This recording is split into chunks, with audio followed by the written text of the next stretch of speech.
Malayalam big boss season 7 ഇപ്പോൾ ഒരു ഉഗ്രൻ പ്രൊമോ വന്നിട്ടുണ്ടായിരുന്നു. മണി വീക്കിൻ്റെ ഒരു പ്രൊമോയാണ് വന്നിരിക്കുന്നത്. 7ൻ്റെ പണിയുടെ സീസൺ ആയതുകൊണ്ട് തന്നെ വളരെ വ്യത്യസ്ത രീതിയിലാണ് ഈ സീസണിലെ മണി വീക്ക് നടക്കുന്നത്.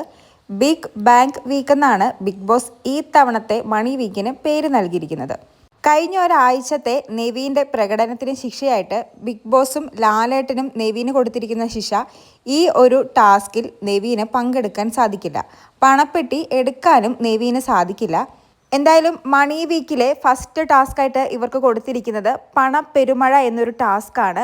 എല്ലാവരും ഗാർഡൻ ഏരിയയിലേക്ക് ചെല്ലുമ്പോൾ വർണ്ണക്കടലാസുകൾ പൊട്ടിത്തെറിക്കുന്നു. വർണ്ണക്കടലാസുകൾക്കൊപ്പം തന്നെ ഡമ്മി ക്യാഷുമുണ്ട്. മാക്സിമം ക്യാഷ് കളക്ട് ചെയ്യുക എന്നാണ് ടാസ്ക് എന്ന് തോന്നുന്നു. നെവീന് ഈ ടാസ്കിൽ പങ്കെടുക്കാൻ സാധിക്കില്ല എങ്കിലും നെവീൻ കുറേയൊക്കെ ക്യാഷ് പെറുക്കി എടുക്കുന്നുണ്ട്.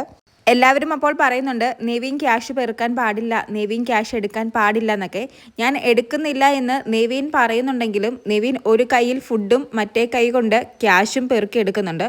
ചിലപ്പോൾ നെവീൻ ക്യാഷ് കളക്ട് ചെയ്തത് അക്ബറിനെ ഹെൽപ്പ് ചെയ്യാനായിരിക്കും, അക്ബറിന് കൊടുക്കാനായിരിക്കും.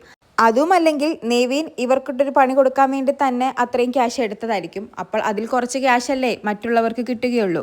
എന്തായാലും ഈ പണപ്പെരുമഴ എന്ന ടാസ്ക് നെവീൻ കുളമാക്കുവോ ഇല്ലയോ എന്നൊന്നും അറിഞ്ഞുകൂടാ.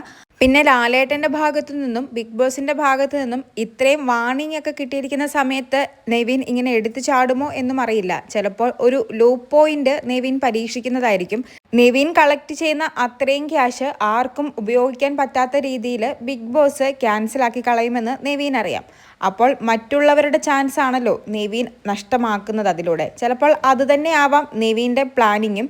എന്തായാലും എന്താണെന്ന് നമുക്ക് കാത്തിരുന്ന് കാണാം. ലൈവിനായി കാത്തിരിക്കാം. കൂടുതൽ ലൈവ് അപ്ഡേറ്റുകളുമായി വീണ്ടും വരാം.